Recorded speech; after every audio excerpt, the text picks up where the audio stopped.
What's good, y'all? This is Let's Get It with Coach Los. I'm your host, Coach Los AC, certified life and relationship coach that helps people fix or find the relationships they want. And this podcast covers the best relationship advice, tools, and action steps to get the results you want in your personal, professional, and of course, love life. So I hope you get a lot of value from the episode. And if you do, as always, remember to like and subscribe so you can be notified when I drop new episodes. Let's get it. Let your man lead the relationship.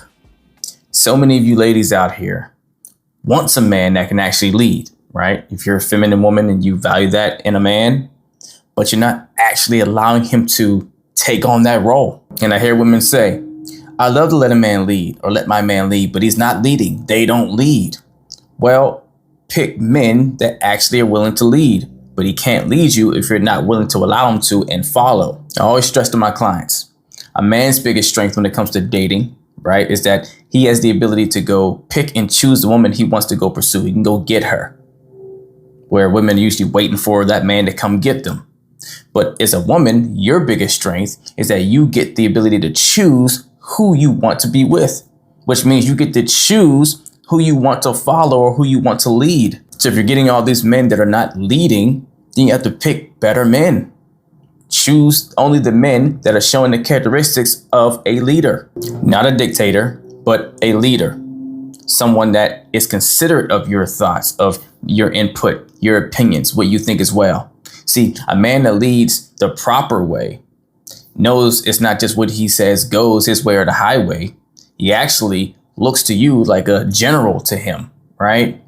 To where, yes, he's making the call overall for where the ship is steering, but you have so much input that influences his decisions. But once you choose a man that actually can lead, you have to be able to allow him to lead. You have to be able to follow him so that he can do what you want him to do most effectively.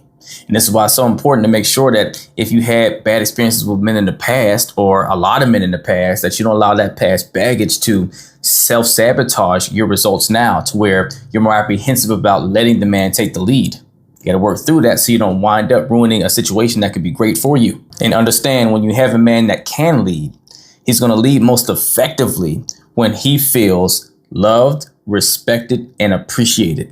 If you cannot make your man feel that, he's not going to lead best for you. Now, it's not your job to, make him be able to lead, right? He should come in ready and able to do that, which means he should be the one leaning in first to take head in providing for the home, right? Financially and safety wise, protecting you emotionally, right? He should be taking lead in that, bringing order to the home, having direction for things, having a plan, taking the forefront, taking charge. But he's going to slowly dwindle at doing that most effectively if he's not feeling the support from you, feeling that appreciation, feeling that love and nurture that you're so great at in your feminine energy, and feeling respected, that he's not challenged around every turn when he tries to make a decision to lead you guys.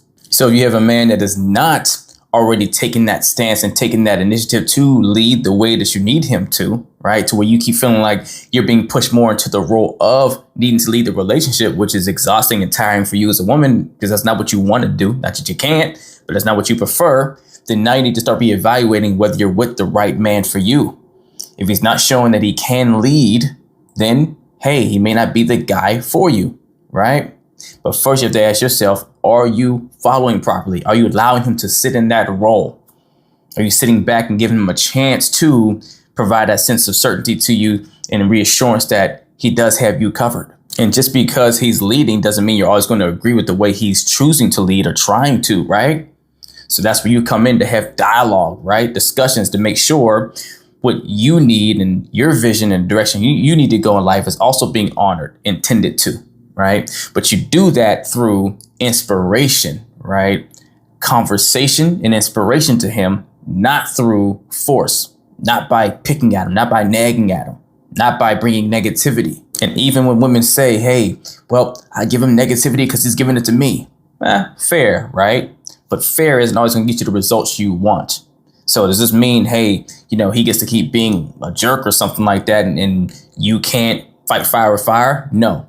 But understand, as a woman in your feminine energy, you're amazing at nurture. You're amazing at embrace.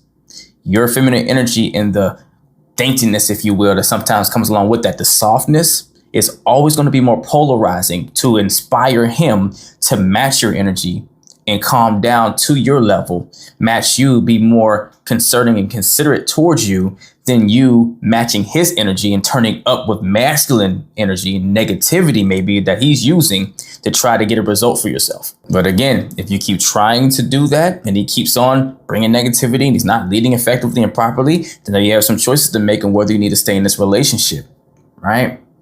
If he's not proven he can do the job, leave to give space for someone else to fill the position. But at the end of the day, if you can't actually sit back and let the man in your life do some leading for you, you're going to make sure you never get the experience you actually truly want. Let's get it.